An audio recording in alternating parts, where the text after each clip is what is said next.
Hello everyone. Welcome to our channel. Today, we are going to talk about something that leaves people drained, doubting themselves, and unsure of what's real anymore. Narcissistic control. This type of control is not the kind you can see. It is not loud. It is not obvious or in your face kind. No, this control is quiet and clever. It starts with charm, such as the warmth in their voice when they say your name, the way they make you feel like you have finally been seen. But slowly, you start to disappear inside it. You will notice you apologize more, even when you have done nothing wrong. You second guess your words, your tone, your choices, not because they told you to, but because they made you feel like you should.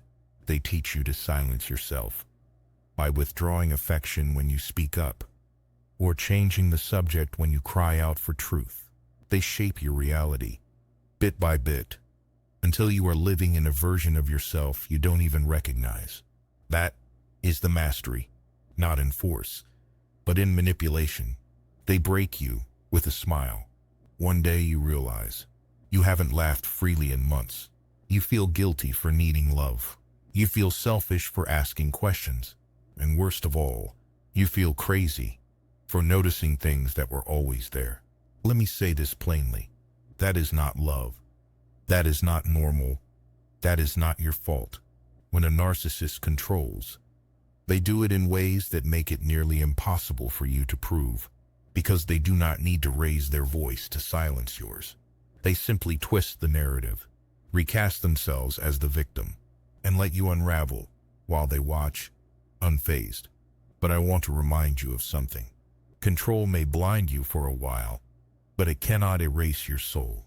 There is still a you underneath all of it, the one who sees clearly, the one who aches for peace, the one who is finally waking up. And waking up is not easy. It comes with grief, anger, shame, and sometimes the loneliness of walking away from the only version of love you have known. But it also comes with light, with space, with truth, and truth. That is what sets you free. So if you are in the grip of this kind of control, I want you to know, you are not overreacting. You are not being dramatic. You are being conditioned. But now, you are beginning to unlearn it. I want you to take one thing away with you today, and that is, you are not a difficult person. You are just too deep for someone who swims in shallow waters, and that is okay. Thanks for watching. Until next time, I will see you in the next one.